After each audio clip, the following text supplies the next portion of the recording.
dois bancos de dados SQLite no mesmo aplicativo escrito na linguagem Kotlin. É isso que você vai ter aqui comigo se você ficar nesse vídeo até o final, beleza? Então, vou chamar a vinheta e a gente já volta.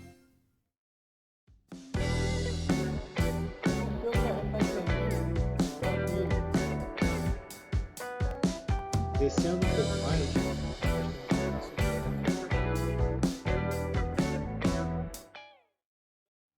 Fala galera, eu sou Wallace Almeida, você está no programa para Android e esse vídeo aqui é uma continuação, tá? É a segunda parte, se você não viu a primeira, tá aqui, ó, aqui, não sei de que lado vai aparecer, tá o card para vocês, da primeira parte desse vídeo, tá? Para onde eu tô mostrando como colocar dois bancos de dados SQLite no mesmo aplicativo, na linguagem Kotlin. Eu já fiz esse vídeo em Java, tá? Também em duas partes. Tá aqui nessa mesma playlist aqui de SQLite avançado, tem link na descrição, vou tentar deixar o card aqui em cima. Então você acha isso tranquilamente aqui no canal, beleza? Então eu já fiz as duas primeiras partes falando como inserir dois bancos de dados SQLite no mesmo aplicativo em Java, e essa é a segunda parte, na verdade a quarta parte, né? Que eu estou falando disso, dos dois bancos de dados agora na linguagem Kotlin, tá? A segunda parte em Kotlin e a quarta parte do total dessas quatro partes aí, duas primeiras em Java, duas seguintes em Kotlin, beleza? E todas essas partes estão na playlist SQLite avançado, que eu já tinha encerrado há muito tempo, só que eu tinha prometido para vocês que quando tivesse demanda, eu ia revisitar, eu ia trazer mais conteúdo aqui. E como eu tive algumas demandas, tá? Principalmente a respeito de dois bancos de dados, e também como eu estava querendo trazer SQLite no Kotlin, tá? Porque essa playlist aqui ela é essencialmente em Java, era essencialmente em Java, né? Então eu resolvi revisitá-la, voltar para cá, então eu vou voltar a trazer conteúdo aqui nessa playlist SQLite avançado, beleza? Então, vou continuar aqui de onde a gente parou, chega de falar, beleza? Estou aqui já com o projeto aberto. Se você não sabe do que eu estou falando, assiste o primeiro vídeo, senão você não vai entender nada, beleza? Então, vamos lá, deixa eu ver onde eu parei. Tá, eu já instanciei o banco, inclusive vou deixar até rodando aqui minha máquina virtual, já dar o play nela aqui, só para a gente não ter que esperar quando for precisar, beleza? Por enquanto a gente não vai nela ainda não, só deixei executando aí, tá? Vai fazer o build do Gradle, eu vou minimizar aqui e a gente vai seguir. Bom, eu já criei as duas classes, tá? DAO1 e DAO2 para o banco de dados 1 e para o banco de dados 2. Na DAO1 que está aberta aqui, eu criei uma tabela chamada banco 1, onde eu estou inserindo dados de usuários, tá? E no DAO2, o que é DAO? Eu já expliquei no primeiro vídeo. Se você não sabe, vai lá e vê, tá? No DAO2, eu criei o banco 2, a tabela banco 2, que é uma tabela de clientes. Você vai me perguntar, pô, Wallace, mas cliente e usuário são duas tabelas diferentes. Precisa estar em bancos diferentes? Claro que não. Poderia estar no mesmo banco, tá? Estou atendendo essa demanda que vocês me trouxeram de dois bancos diferentes. E eu tentei trazer uma coisa que ficasse clara, que ficasse didática, tá? Então, por isso que eu criei um banco 1 para usuários e o banco 2 para clientes, beleza? Mas sim, essas tabelas poderiam estar no mesmo banco, sem problema nenhum, ocupando o mesmo espaço, tá bom? Então, vamos seguir em frente. Eu criei aqui os métodos onCreate, tá? Que são sobrescritos, tá? Eles já existem aqui no meu SQLite Open Helper, mas eu sobrescrevi eles porque o onCreate é o que vai ser executado a primeira vez que eu executar o meu aplicativo que ainda não tiver banco, tá? Ele vai criar a tabela, tá? E o onUpgrade é sempre que eu fizer o incremento da versão do meu banco. E no caso do meu onUpgrade aqui, eu mandei ele fazer um drop na minha tabela, tá? Inclusive eu deixei até errado aqui no vídeo passado. Eu fiz um drop no banco 1, né? Não, é drop no banco 2, porque é o meu DAO2, tá? O drop no banco 1 vai ser aqui no meu DAO1, que eu criei o banco 1, beleza? Então, peguei esse erro aí que ficou da gravação passada, beleza? Então ele vai fazer o drop aqui no banco e vai executar de novo o onCreate, vai criar novamente. Sempre que tiver uma alteração estrutural no meu banco, eu incremento aqui a version, tá? A versão do meu banco, ele vai fazer esse processo quase automaticamente. Não é automaticamente porque eu tenho que programar, né? Mas depois disso vai ser automaticamente, tá? E agora o que falta? Tanto no DAO1 quanto no DAO2, eu sobrescrevi apenas esses métodos onCreate e onUpgrade, mas eu não criei nenhum método para inserir dados ali e consultar dados ali. Então, é isso que nós vamos fazer hoje para fechar esse pacote aqui, tá? Como eu falei no vídeo passado, eu estou com outro computador aqui do lado, não estou com outra tela, estou com uma tela só no meu computador, mas eu estou com outro computador aqui do lado, onde eu estou com um projeto em Java aberto, só para eu consultar para fazer exatamente a mesma coisa. Eu quero que esse código aqui que vocês estão vendo contém a mesma coisa na mesma ordem que o projeto em Java, tá? Para vocês poderem pegar os dois e comparar, beleza? Então eu vou consultar o tempo todo aqui lateralmente, tá? Então vocês verem minha mão passando para cá e para lá, é só porque não é duas telas como eu costumo ter. Então posso ir com o meu mouse de um lado para o outro, com o meu teclado aqui um só. Não, eu tenho um teclado do computador aqui à minha esquerda, teclado do notebook à direita e o mouse aqui do notebook também à minha direita, tá? Então vocês vão ver olhando para cá e para lá, é por conta disso, para não deixar faltar nada do que teve em Java, beleza? Então vamos lá, galera. No meu DA1 agora, eu vou criar um método, então, até o nome vai ser o mesmo, insere usuário, tá? Só que diferente do Java, tá um pouco diferente do Java, como é que a gente cria um método no Kotlin? Fun que não é de engraçado, é de function, ok? Até hoje quando eu leio, eu acho que é fun de engraçado, mas não, é fun de function, ok? Função, método é a mesma coisa. Não é a mesma coisa, tá? Eu sei que não é a mesma coisa, mas é quase a mesma coisa. Então, eu falo muito método, mas é uma função, tá?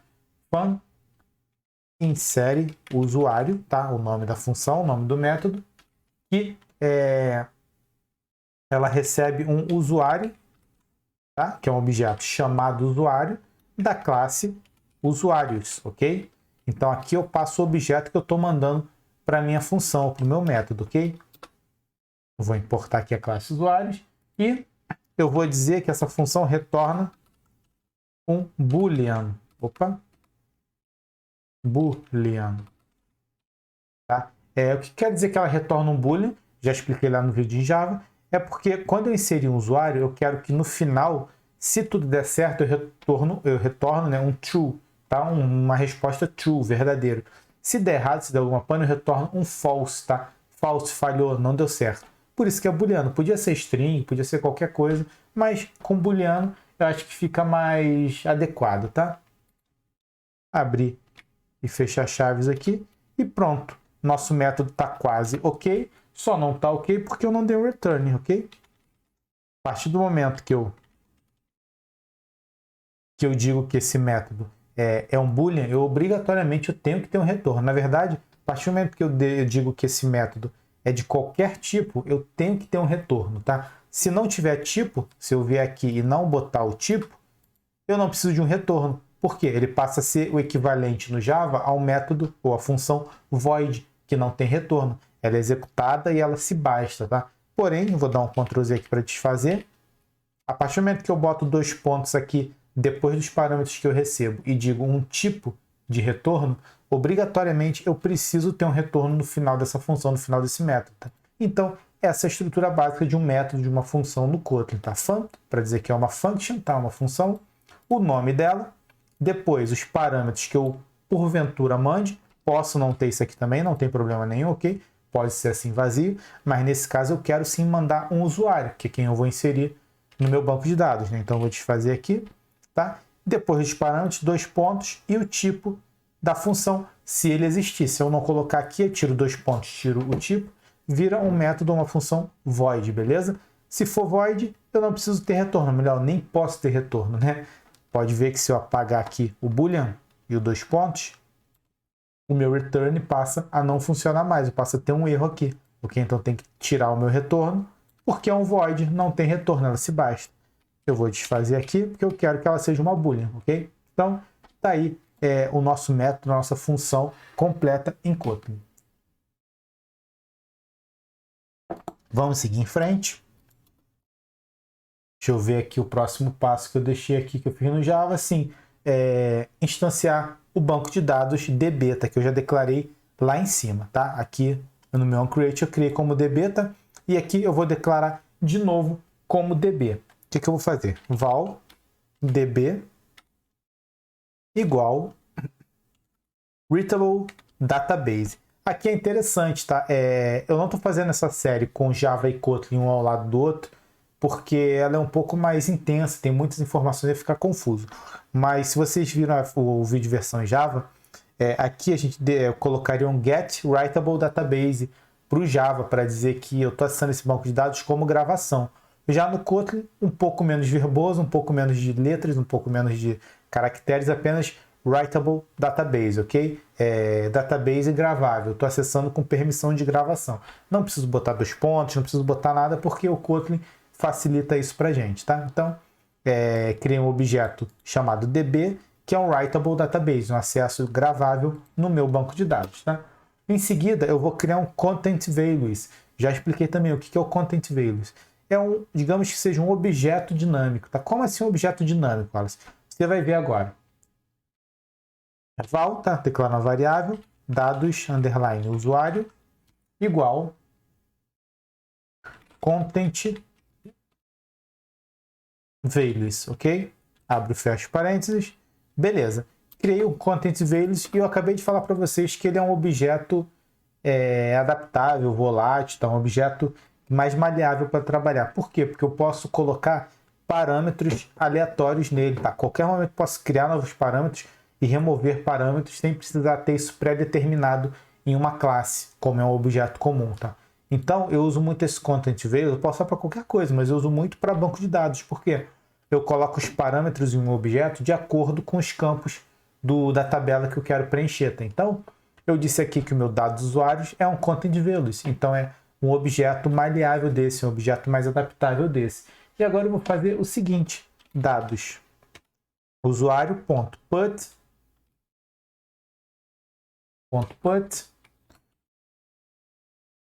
e value. O que é isso? Vou até copiar aqui, tá? Que eu vou botar mais de um dado já, para ficar mais claro para vocês quando eu for escrever. O que eu estou dizendo aqui? Primeiro eu crio um objeto chamado dados usuário. Esse objeto é para eu preparar uma estrutura para colocar no meu banco de dados. Então, eu quero preencher esses 2 campos aqui do meu banco de dados. O ID ele é primary key auto-increment, então não preciso mandar nada para ele, que ele já vai se bastar aqui no banco, tá? Porém, usuários nome e usuários senha eu preciso enviar. Então, o que eu vou fazer aqui? Eu vou dizer que o meu Content Values ele possui um campo usuários underline nome e outro usuários underline senha, ok? E qual o valor que eu vou botar nesses campos? É o que eu botar aqui depois da vírgula. E o que eu quero botar aqui? O usuário nome que vier nesse usuário aqui e o usuário senha que vier nesse usuário aqui. Então, ao invés de eu botar uma string aqui, eu vou botar o quê? O objeto usuário ponto usuários nome, ok? E aqui na senha, usuário, né? Ponto usuários senha. Então, o que eu estou fazendo aqui agora? Eu criei um objeto, tá? Que pode ter qualquer atributo, mas eu estou dizendo que ele tem 2 atributos, usuários nome e usuários senha. Por quê? Porque são os atributos da minha tabela do meu banco de dados. Usuários nome, que é um text, e usuários senha, que é um text também, beleza? Lembrando que essa senha aqui é fictícia só para ocupar espaço, só para ficar didático, tá? Se fosse uma senha comum, a gente tem que botar no mínimo um hash MD5 aí, que eu já falei nessa série aqui também, então não vou me preocupar em falar de novo não, tá? Então, eu criei o dados usuário, botei os 2 campos, tá? Usuário nome e usuário senha, dizendo para usar os dados que vier nesse usuário que eu mandei quando eu chamei a função. E agora, o que eu vou fazer? Eu vou fazer um... Deixa eu dar espaço aqui, tá? Deixa eu ver o que eu fiz no Java aqui, ok? Beleza, eu mandei inserir, tá? Eu fiz um db.insert or throw, tá? Aí eu tenho que passar aqui o nome da tabela, que no caso é banco 1. O num::rec é null, já falei sobre isso aqui no canal também, não vou me preocupar em dar tantos detalhes sobre isso. E o que eu quero mandar aqui para o meu banco 1? Esse objeto aqui, dados usuário, que eu acabei de criar. Então, é o último parâmetro aqui, dados underline usuário. Olha só que legal. Eu mandei inserir lá no meu banco de dados, está no meu banco 1, que é esse aqui que está dentro do meu DA1. Esse objeto que eu acabei de criar. Então, show de bola. Porém, tem um detalhe aqui, tá? Tem um detalhe importante que eu preciso testar para ver se isso aqui vai funcionar, tá? Porque se eu apenas fizer isso e tiver um erro, eu não conseguir inserir, por que não inserir? Se eu verificar aqui, por exemplo, o usuário nome é unique, então não posso ter nome repetido. E se eu tentar mandar um usuário repetido, o que vai acontecer? Ia dar erro, o meu usuário não saberia o que aconteceu. Então eu vou botar aqui um try. Opa. Botar um try e vou jogar isso aqui para dentro do try. Já falei sobre try no Java, tá? No Kotlin é a mesma coisa. Try o quê? Tente fazer isso que está aqui dentro. Se não conseguir, catch, tá? Se não conseguir, o meu catch. E aqui eu tenho que passar, criar um objeto da exceção. Tá? Uma exceção do SQLite, tá? Então, caso... na verdade, poderia ser qualquer exceção aqui, tá? Porque eu nem vou usar esse E aqui. Poderia usar, mas não quero usar agora, tá? Por quê? Porque eu vou tentar fazer isso. Se conseguir, show de bola, faz e segue em frente. Eu vou dar um return true. Porém, se der um erro, se der uma exception aqui, o que eu vou fazer? Return false, ok? Ou seja, eu tentei inserir o meu banco, tá? Ou melhor, eu tentei inserir esse objeto no meu banco, tá? Um usuário com nome e senha. Consegui, beleza. Eu saí do meu try, vim direto para o final do meu método aqui, da minha função, dei um return true. Se eu tentei inserir, deu algum erro, deu alguma exception, seja qual for, eu vou passar para o catch. E eu vou dar um return logo aqui nesse método. Eu não vou passar para o final dele, eu vou retornar a partir daqui. E o que eu vou retornar? Um false. Ou seja, eu sei que se chegar um false lá para quem chamou esse método, é porque eu não consegui inserir esse usuário. Se chegar um true, é porque deu certo, eu consegui inserir, beleza? Vamos fazer um teste? Já que meu emulador já está rodando aqui, deixa eu ver como é que eu fiz aqui no Java, a gente fazer na mesma ordem. Beleza. Vou abrir aqui, vou dar um espaço aqui. A gente não está trabalhando com layout nesse projeto, então não vou me preocupar com bind, nem find view by id. Tudo a gente vai ver aqui pelo retorno no terminal, ok? Então eu vou criar um usuário aqui, val usuário da classe usuários. Deixa eu ver o que eu vou fazer com ele aqui, o que eu fiz no... Opa, 2 pontos não é igual. Deixa eu ver o que eu fiz no Java aqui. Criei, tá, um usuário com nome e senha apenas, beleza? Então, usuário ponto nome igual Sofia. Usuário ponto senha igual 54321. Pelo menos é o último registro que eu tenho aqui no aplicativo em Java, beleza? Criei esse usuário, tá? Instanciei esse usuário, inseri os atributos nele e agora eu vou ter que chamar o método lá do meu DAO1. Então tem que instanciar também, ok? Val DAO1 igual DAO1. Abre e fecha parênteses. Está instanciado. Lembrando que eu tenho que passar aqui um context, ok? Por quê? Porque aqui no meu método construtor eu preciso passar um context, tá? O nome do banco eu já tenho, o factor já é null, a versão eu já tenho, mas o context eu tenho que passar. Então, o context nesse caso aqui é o does, ok? DAO1 passando o context does. O que ele está dando erro aqui? Deixa eu fechar essas atualizações do Kotlin que eu não vou fazer agora. Deixa eu ver porque que ele está dando esse erro aqui no meu DAO1. Opa! Clicando no lugar errado toda hora. Ah, sim, ele está pedindo para adicionar o require API annotation, ok? Vou botar aqui só para ele inserir lá e parar de dar esse erro, ok? E agora o que eu vou fazer? Instanciei o banco, eu vou chamar o método, ok? DAO um ponto insere usuário, passando esse usuário que eu criei aqui, tá? Porém, não adianta nada eu ter um retorno, tá? Eu falei que vocês retorno aqui a boolean, né?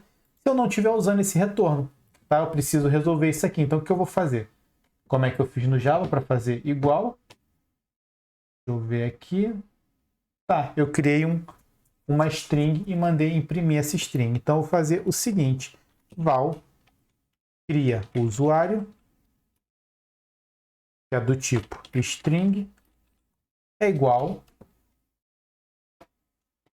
a dar um ponto insere usuário. Só que ele está dando um erro aqui, né? O que ele está dizendo aqui? Olha só, ele me diz que eu posso mudar, eu posso botar um toString. Eu vou botar um toString. Por quê? Porque para eu imprimir esse valor, tá? Para eu usar esse valor como string, eu tenho que converter o que está sendo retornado do meu método para string. E ele não é string, ele é um boolean. Não tem problema, porque ele vai retornar true or false. Eu vou usar isso como uma string, true or false, true ou false, tá? Verdadeiro ou falso. Então, vou voltar aqui e vou mandar imprimir essa string através do log.d, que vocês já conhecem muito bem, tá? Como é que eu botei aqui? Criação de usuário.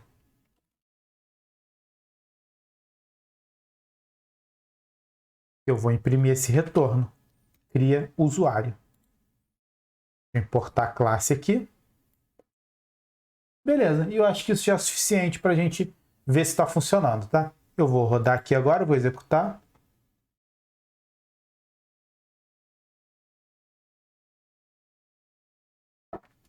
Ele está instalando.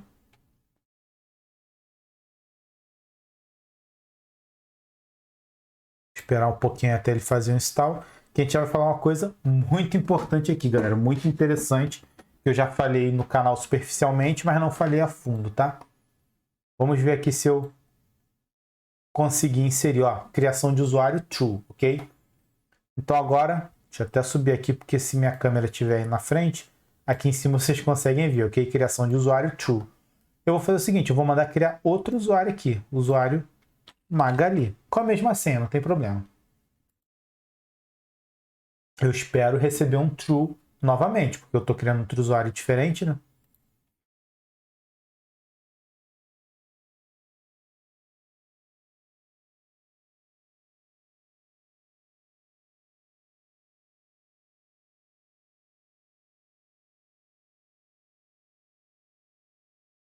Aqui, criação de usuário, true, ok? Então deu certo. Agora eu vou fazer o seguinte, eu vou tentar criar a Magali novamente. Vou rodar de novo. Agora eu espero receber um false. Por quê? Porque já tem um usuário chamado Magali. Como a gente criou lá no banco como unique, não pode se repetir. Beleza, criação de usuário, false. Ou seja, está funcionando. Minha criação de usuário está funcionando como eu gostaria, tá? Então vou minimizar aqui. Agora, eu dar um enter aqui para deixar isso aqui mais visível. E por enquanto eu vou deixar assim, tá? Não vou mexer nisso aqui agora não. Depois a gente fala sobre isso. Beleza, tá funcionando a criação de usuário. Eu vou fazer o seguinte, eu vou replicar isso aqui para a criação de cliente, porque é a mesma coisa, a gente não precisa perder tempo falando disso, tá? O que eu vou fazer? Eu vou vir aqui no DAO1, vou copiar esse método insere usuário, vou lá no meu DAO2 e vou colar, ok? Deixa eu ver como é que eu criei no DAO2 aqui do Java. O insere cliente, tá? Então, o que eu vou fazer? Eu vim aqui no DAO2, vou mudar insere usuário para insere cliente. Ok? O objeto aqui eu vou chamar de cliente, que é da classe clientes. Tá? Vai retornar o boolean do mesmo jeito, vai acessar o banco de dados como acesso de gravação do mesmo jeito, a writable database do mesmo jeito. Vou usar o content values do mesmo jeito, só que não vai ser dados usuário, né? Vai ser dados cliente, beleza? E aqui, claro, tem que... Vou até desfazer aqui, galera. Eu já falei isso no Java, vou mostrar no Kotlin aqui rapidinho. É a mesma coisa, mas só para deixar claro. Eu tenho dados usuário aqui, aqui e aqui. Posso renomear os três? Posso. Preciso? Não. Posso selecionar aqui, clicar com o botão direito em cima de dados usuários, dados usuário, refactor, rename. Pode ver que ele já marcou todas as ocorrências aqui embaixo, apesar do meu menu estar em cima, tá? E o que eu vou fazer? Eu vou selecionar, ó, agora saiu o menu. Olha só, todas as ocorrências desse nome aqui, dados usuário, já está marcado. Então eu vou mudar só aqui no de cima, que eu selecionei the refactor, dados cliente. Pode ver que ele mudou on time aqui. Na mesma hora que eu digitei, ele mudou. Vou dar o enter. Pronto. Eu alterei tudo ao mesmo tempo, beleza? Então, refactor, rename é bem legal para a gente poupar trabalho, tanto no Java quanto no Kotlin. Nesse caso aqui, Kotlin, a mesma coisa no Java, tá? Vou importar a classe de cliente para cá, que eu não tinha importado, tá? Os campos que eu tenho aqui, que eu tinha, né, de usuários não são mais esses. Clientes são clientes nome e clientes telefone, então vou alterar aqui. Vai ser clientes nome, clientes telefone, tá? E eu vou querer passar o meu objeto cliente.nome. E aqui embaixo cliente.telefone, beleza? Não mudei nada, por isso que eu não estou nem me preocupando aqui, porque eu acabei de fazer, tá? E aqui eu quero dar um insert or throw no banco 2, ok? No colon rec null também. E o objeto que eu vou passar é o dados cliente que eu já renomeei, tá tudo certo, beleza? Olha só, não estava nem vendo esse cara aqui quando eu fiz o refactor e ele renomeou. Por isso que é importante a gente usar o refactor, porque a gente evita de passar despercebido por uma coisa que está no código e a gente acabou não vendo, tá? E beleza. Tá tudo ok, já está funcionando, tá? Eu posso até vir aqui para ter certeza, replicar esse método aqui. O que eu vou fazer? Vou comentar agora todo esse bloco de criação de usuário, mas eu vou copiá-lo, colar aqui embaixo, para quê? Para a gente fazer para cliente, ok? Então, cliente da classe clientes, com C maiúsculo, né? Tenho que importar essa classe para cá também. Aí aqui vai ser cliente.nome e cliente.telefone, beleza? Sendo que não é DAO 1 agora mais que eu estou instanciando, é o meu DAO 2, beleza? Então tem que acertar aqui na instanciação. DAO 3 nem existe ainda aqui no meu código, né? DAO 2, DAO 2. Tem que importar essa classe aqui, né? Que eu não importei. DAO 2. Não existe o método insere usuário no DAO 2, porque existe o método insere cliente. Aí eu vou inserir o objeto cliente que eu acabei de criar. Tá? Então vai ser criação de cliente. E claro, o nome dessa variável não pode ser cria usuário, tem que ser cria cliente. Pode ser, tá? Poderia ser, mas vai ficar confuso, né? Não posso deixar o nome cria cliente para uma variável que está criando usuário, tá? Então vamos tentar criar o cliente agora. Wallace, tá? Com o telefone 62988887777, beleza? Vamos rodar aqui e ver se vai dar certo. Espero ter um return true aqui, um retorno true também, beleza? E aqui eu só vou criar um cliente, tá? Porque a gente já viu funcionando, tá tranquilo. Vou criar um e fazer dar erro uma vez. Só pra gente ter certeza. Ó, criação de cliente, true, beleza? Vou tentar recriar o Wallace agora. Espero receber um false aqui, tá?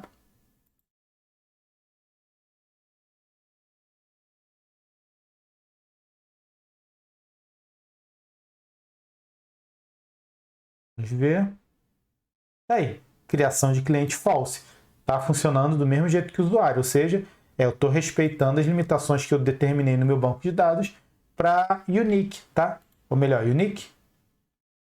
É unique, né? Isso, unique, tá? Tanto para o cliente, tanto para o usuário, quanto para o cliente. Ambos os nomes são unique, justo para não poder se repetir, beleza? E agora, falta a gente fazer as buscas, tá? Então, eu vou voltar para o meu DAO1. Vou vir aqui. Vou minimizar esse banco insere usuário. Ou melhor, essa função, esse método insere usuário, tá? Inclusive, vou minimizar o onCreate aqui também, porque eu não vou usar mais. Vou deixar só exposto aqui o onCreate, porque eu posso querer olhar os atributos ali, tá? Então, deixa eu ver como é que eu criei. Qual foi o nome que eu criei aqui no Java. No meu DAO1. Cadê? Busca usuário, ok? Então, eu vou criar da mesma forma aqui, um fun busca usuário, tá? E aqui eu vou fazer o seguinte, nesse método aqui, nessa função aqui, eu vou passar um parâmetro em string e não mais um objeto. Por quê? Porque eu vou buscar por um usuário, tá? É através de quê? Através do nome dele. Então, é uma string. Então, eu vou passar aqui o nome, que é uma string, ok? E o tipo desse método. Qual o tipo desse método que eu quero? O que eu vou retornar? Eu vou buscar um usuário. Se eu vou buscar um usuário, eu entendo que eu vou achar um usuário. Ou não, né? Eu não vou achar nada, tudo bem, mas se eu achar alguma coisa, essa alguma coisa vai ser um usuário. Então, eu quero que esse meu método seja do tipo usuários. Ou eu posso ter um método do tipo de uma classe que eu acabei de criar? Posso. E tá aí a prova, ok? Abri e fechei chaves aqui. E ele está dando erro porque eu não tenho um retorno, né? Porque se eu disse ele é do tipo usuários, eu preciso obrigatoriamente retornar um usuário, tá? E aí eu vou ter que fazer o seguinte, antes de retornar aqui. Vamos lá, como é que eu fiz aqui no Java? Beleza. Primeiro eu declarei o meu banco de dados, assim como eu fiz lá em cima no insere, tá?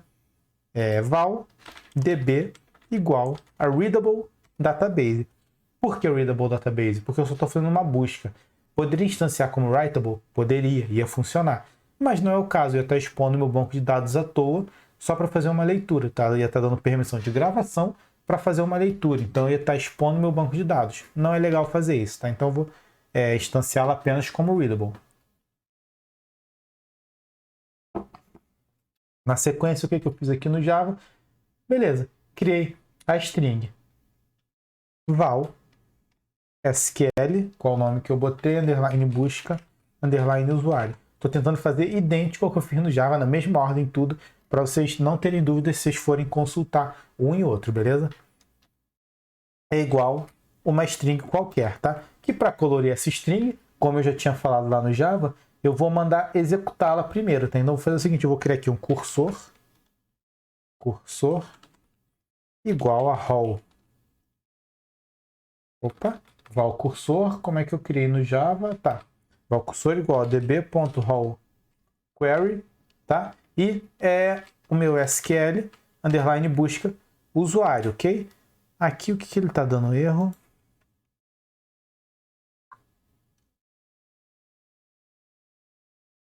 Deixa eu dar um espaço aqui. Deixa eu ver porque que ele tá dando esse erro. Tá, o selection args eu vou passar um null aqui, por enquanto também. Já falei sobre isso e pronto, parei de ter o erro, tá? E por que eu estou criando um cursor, tá, galera? Se eu só vou ter um resultado, tá? Se eu só, o meu nome é unique, eu estou procurando por um nome, eu sei que se eu procurar por Wallace, ou ele não existe, ou só existe um. Eu já estou deixando esse banco pronto para retornar uma lista de usuários, tá? Então eu vou usar um cursor para poder popular uma lista quando for o momento oportuno. Não é hoje, não sei se vai ser, não sei se vocês vão ter essa demanda. Se vocês tiverem, para tirar o Wallace de unique, tirar o nome de unique, e poder ter vários nomes iguais, eu retornar uma lista com todos os usuários que têm o mesmo nome. Se essa for uma demanda de vocês, o nosso banco já vai estar pronto aqui, tá? Então, eu criei um cursor e agora o que eu vou fazer? Eu vou criar um usuário da classe usuários, tá? Abre e fecha, tá criado esse usuário. Porque o que eu vou fazer agora? Eu vou popular esse usuário, tá? Então, eu vou fazer um while cursor.move to next, tá? Enquanto o meu cursor estiver para onde se mover, ou seja, enquanto ainda tiver uma posição depois, o que eu vou fazer? Vou dar um usuário ponto nome, tá? Usuários nome igual, como é que eu fiz no Java? Ok, cursor ponto get string, cursor ponto get column name. Qual column name que eu vou botar aqui? O mesmo, ou melhor, get column index, né? Que é como eu fiz no Java, eu quero deixar idêntico, galera. Eu poderia usar o column name também, outra forma de trabalhar, mas eu vou usar o column index, que é para fazer a mesma coisa que eu fiz no Java, ok? Column index, o nome da coluna é usuários nome, se eu não mudei. Vamos ver aqui. Usuários nome.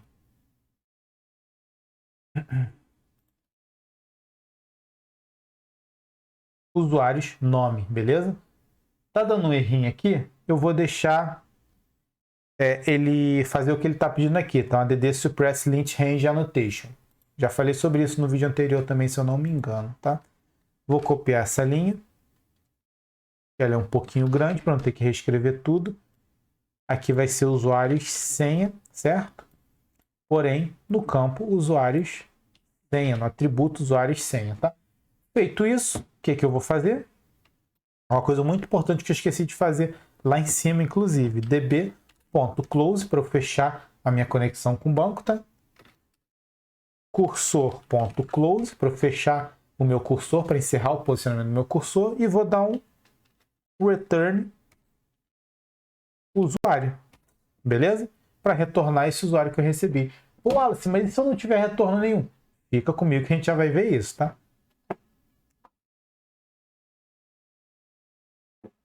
Eu tenho que dar um db.close aqui também. Deixa eu ver, no Java eu fiz.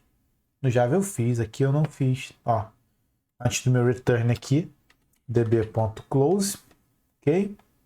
E aqui antes do true também.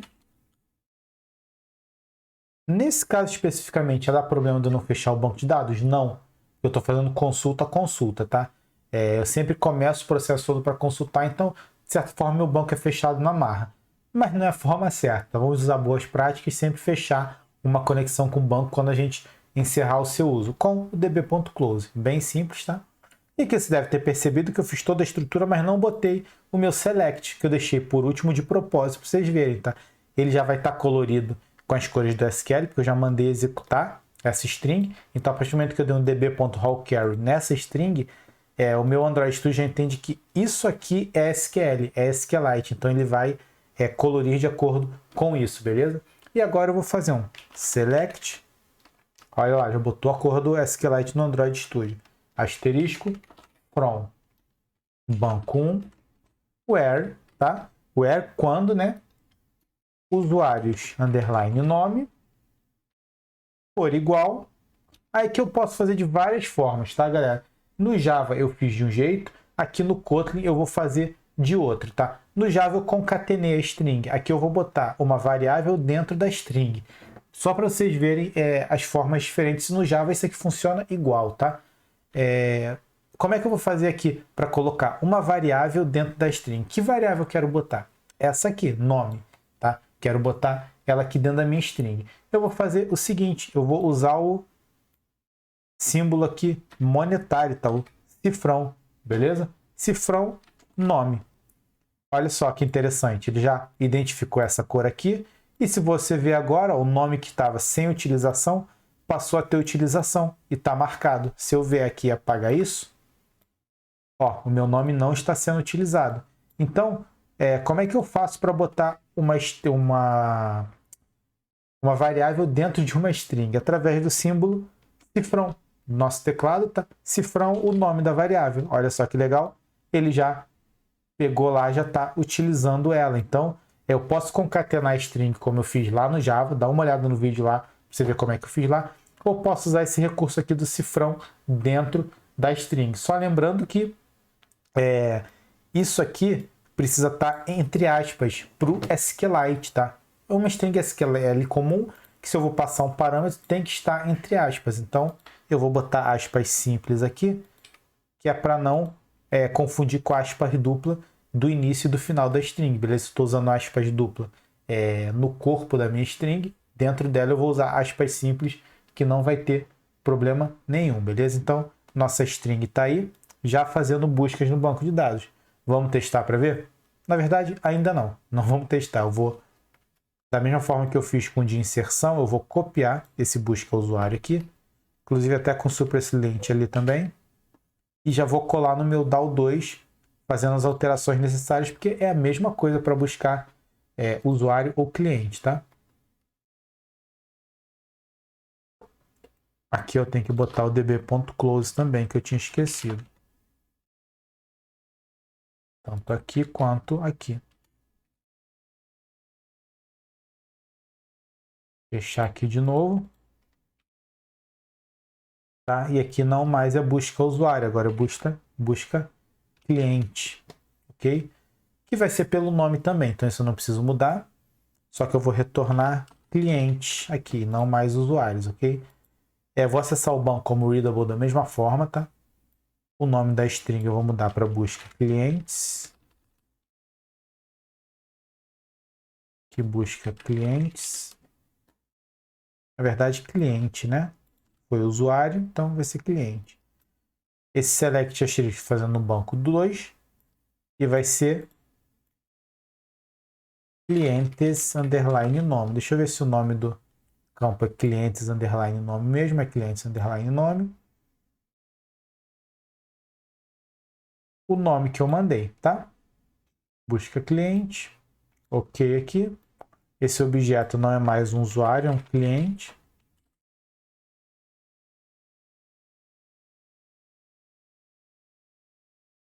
Aqui eu vou atribuir ao cliente ponto É cliente, né? Eu errei aqui, ó. Cliente.nome. Cliente.telefone. E o meu atributo aqui, meu campo, é o clientes nome e clientes telefone. A explicação para isso está aqui no início do vídeo, não vou explicar de novo, ok? E eu retorno aqui um cliente, ok? Princípio, tá ok, tá? Vamos testar? Testar primeiro o da1, tá? Que é o usuário, busca usuário. Então eu vou vir aqui agora, vou comentar essa criação de cliente aqui. E vou fazer uma instanciação agora para busca, igual eu fiz no Java. Deixa eu ver como é que eu fiz aqui.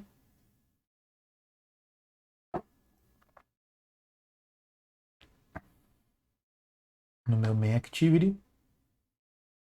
Primeiro para buscar usuário, ok? Fazendo na mesma ordem para não ter problema. Val da1 igual a da1. Ah, olha, se você já instanciou lá em cima, sim, eu já instanciei. Só como eu estou comentando esses blocos para ficar bem didático, eu vou instanciar de novo. Não custa nada. Tem que passar o context aqui, certo? Passado igual no Java. Var usuário igual usuários, tá? Criando um usuário aí, beleza? Por quê? Já vamos ver. E agora, o que eu vou fazer? Ah, tá. Esse usuário já vou populá-lo, tá? Var usuários da classe usuários igual a DAO1 ponto busca usuário. Por quê? Porque o meu busca usuário, ele já me retorna um usuário. Então eu não preciso criar e depois popular. Eu posso criar esse objeto usuário da classe usuários já com o valor que essa busca me retornar, beleza? E aqui sim eu vou ter que passar um nome certo para buscar, porque o meu campo, o meu método busca usuário precisa receber uma string. Então, qual usuário último que eu criei aqui? A Magali. Então, eu vou passar a string Magali aqui para ele fazer essa busca, ok?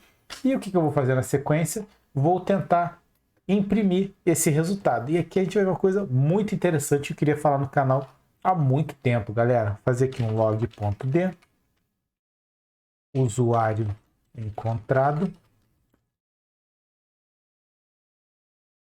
usuário ponto usuários nome, tá? Deixa eu ver aqui. É isso aqui que eu queria falar para vocês há muito tempo no canal e ainda não tinha tido a oportunidade certa. Eu vou até subir aqui para ficar mais visível, para ficar melhor, para ficar bem exposto, bem claro. Olha só, eu estou tentando imprimir aqui o usuários.nome, tá? Primeira coisa que eu vou fazer é o seguinte, eu vou botar um try catch aqui, só para a gente ter aí a divisão de quando tem e quando não tem alguma coisa, tá? Para vocês verem um detalhe muito importante. Vou botar aqui um try. Expliquei o try catch já, não vou explicar de novo, tá? Você já sabe do que se trata. Na verdade, que é o usuário, né? Try catch e SQLite exception vai ser o usuário não encontrado, ok? Na verdade, eu vou dividir essa string aqui só para eu poder usar o log.d da melhor forma, tá? Usuário e a mensagem vai ser não encontrado, beleza? O que eu estou fazendo aqui? Estou tentando imprimir o retorno disso aqui, tá? Tentando imprimir o atributo usuário.usuário nome desse objeto que eu criei aqui através da busca no meu banco de dados, que deveria retornar o usuário Magali, tá? Só que ele já está me dando um erro aqui, tá? Por quê? Vamos lá. Olha só, ele está me dando 3 opções aqui. Quais as opções? Wrap with é interrogação .let, add toString call e add non-null-asserted. E nós vamos ver as 3 opções a que elas se referem. Então, isso aqui basicamente é uma evolução do Kotlin em relação ao Java com essa situação do non-null-asserted tá? no safety do Kotlin, ok? Primeiro eu vou usar a opção que a gente mais utiliza aqui, que é o toString call. Vocês verem uma coisa, ele já aceitou, tá? Então, a princípio, se eu receber alguma coisa, eu deveria imprimir. E se eu não receber nada, tá? Se eu receber um null, eu deveria ter um usuário não encontrado. Vamos ver se está funcionando? Primeiro eu vou buscar um usuário que eu sei que já existe, que é a Magali.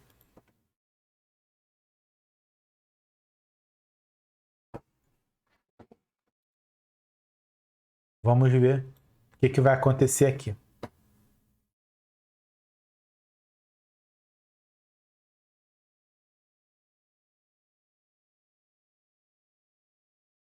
Usuário encontrado Magali. Show de bola, funcionou muito bem. Agora eu quero buscar um usuário que eu sei que não existe, tá? Então eu vou buscar por um usuário Davi. Vamos rodar aqui e ver o que vai acontecer.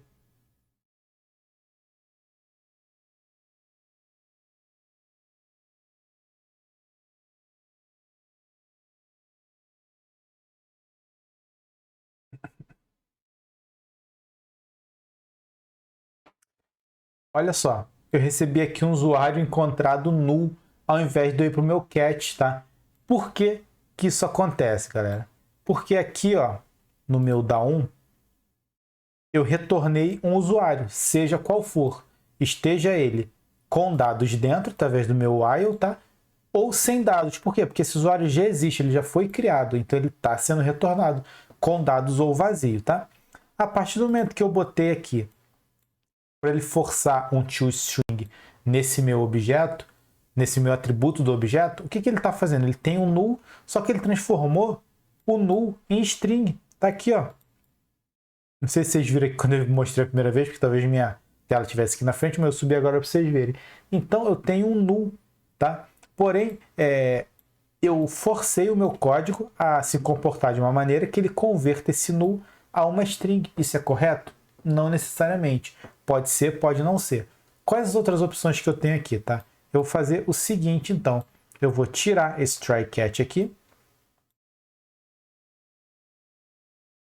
Tá?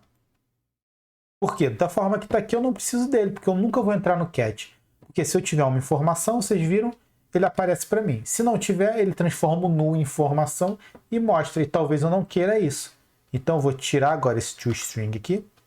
E vamos ver as outras opções que a gente tem aqui, tá?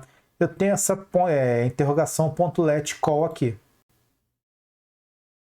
Isso aqui já pode ser interessante. Vamos rodar para ver o que vai acontecer? Agora sem o try-catch. Olha só, você pode ver que ele, só para lembrar aqui, tá? Ele renomeou, tá? Ele botou uma chamada aqui desse atributo, né? Do usuário de nome para fazer um log.d. Se ele não for null, então o que vai acontecer? Eu vou buscar o Davi, tá? Essa interrogação aqui diz o quê? É o meu null safety, tá? Ele está dizendo que se não for null, faça. Se for null, não faça nada.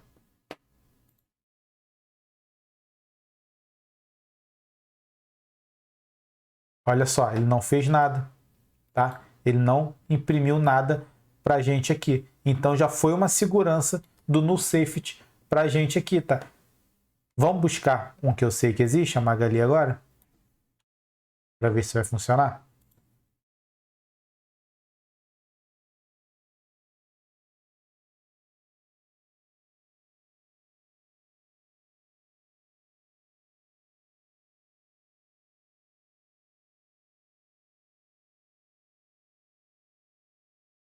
Aqui, ó, Magali, funcionou. Então, essa chamada aqui, depois do atributo, tá? Interrogação, ponto .let, e chamando alguma coisa dentro das aspas aqui, tá? O que eu estou chamando? Um log.d no it. O que é o it?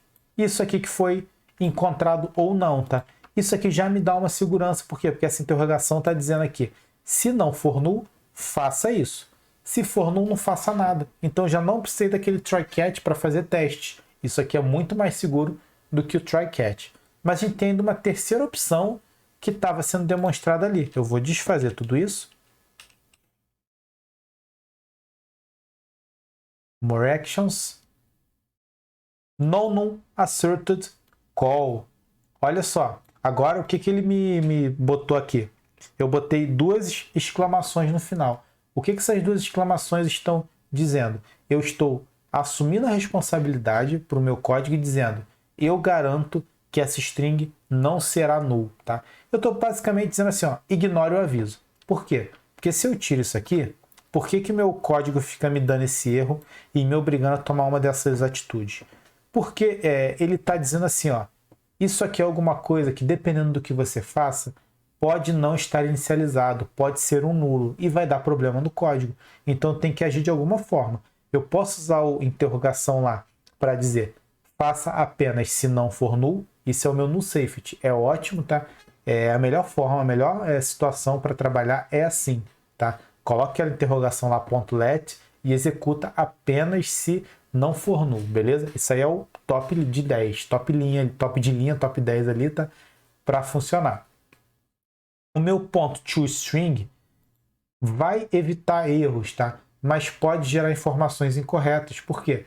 Porque eu estou mandando ele converter qualquer coisa que vem ali numa string. Então o null vai passar a ser nome. Você pode ter uma tela escrevendo o nome de usuário null. E você não quer isso, tá? Se esse usuário não existe, ele não pode ser o nome null. Ele não existe. E eu posso chegar aqui e botar exclamação, exclamação no final, que eu estou dizendo o seguinte: eu garanto para o meu código que esse valor não vai ser null, tá? E o que isso vai gerar? Possíveis erros. Porque se eu buscar aqui por Magali, eu sei que existe no meu código, então não vai dar erro. Vamos ver.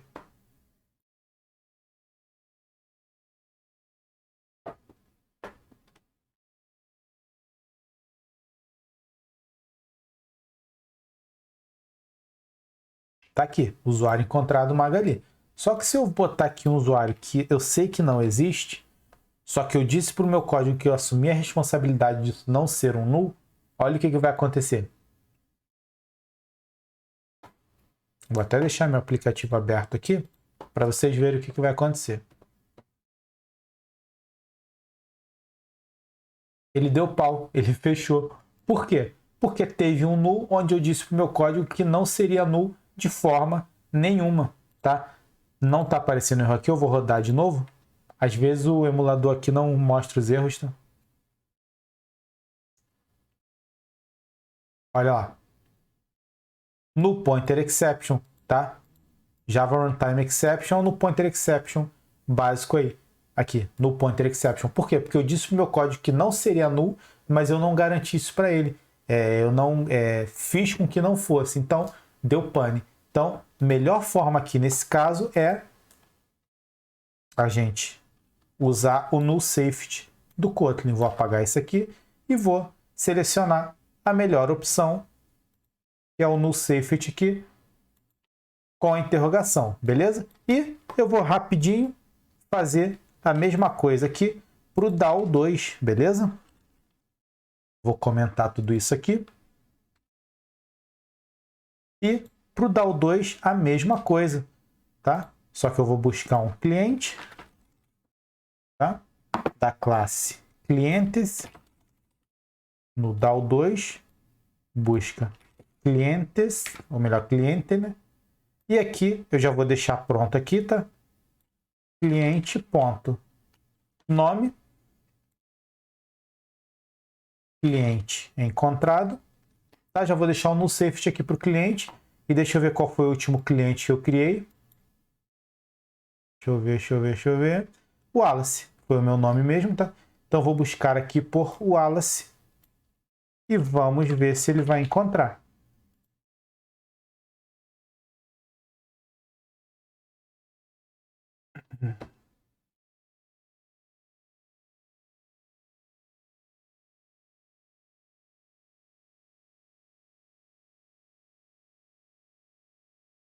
Tá aí, cliente encontrado, Wallace. E eu posso buscar os dois ao mesmo tempo, um cliente e um usuário?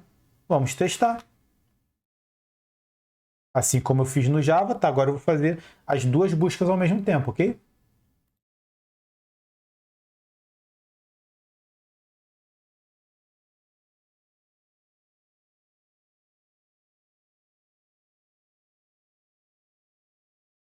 Tá aí, cliente encontrado, Wallace. Vamos descer mais um pouquinho. Deixa eu achar aqui o usuário encontrado no meio disso tudo aí. Ah tá, o usuário não vai achar porque estava com erro aqui do que não tem, certo? Tem que ser a Magali. E no safety já me salvou de executar uma operação ilegal no meu código, tá?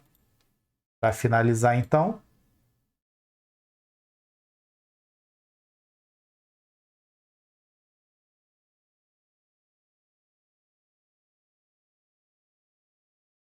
Tá lá, usuário encontrado Magali e cliente encontrado o Wallace. Então, galera, dois bancos de dados SQLite funcionando ao mesmo tempo no mesmo aplicativo em Kotlin, beleza? Então, muito obrigado para quem ficou comigo aqui até agora. Está nesses 4 vídeos, nessa série de 4 vídeos divididos em Java e Kotlin. Se tiver mais demanda a respeito disso, pode me mandar aqui, me manda no Instagram, no Facebook, aqui mesmo nos comentários nesse vídeo, que eu vou tentar revisitar essa série sempre para atender essas demandas de vocês, beleza? Para quem ficou aqui comigo até agora, muito obrigado. Não esquece de curtir esse vídeo aí, manda um comentário para mim, tá? Se inscreve no canal se não é inscrito ainda. Muito obrigado e até o próximo vídeo.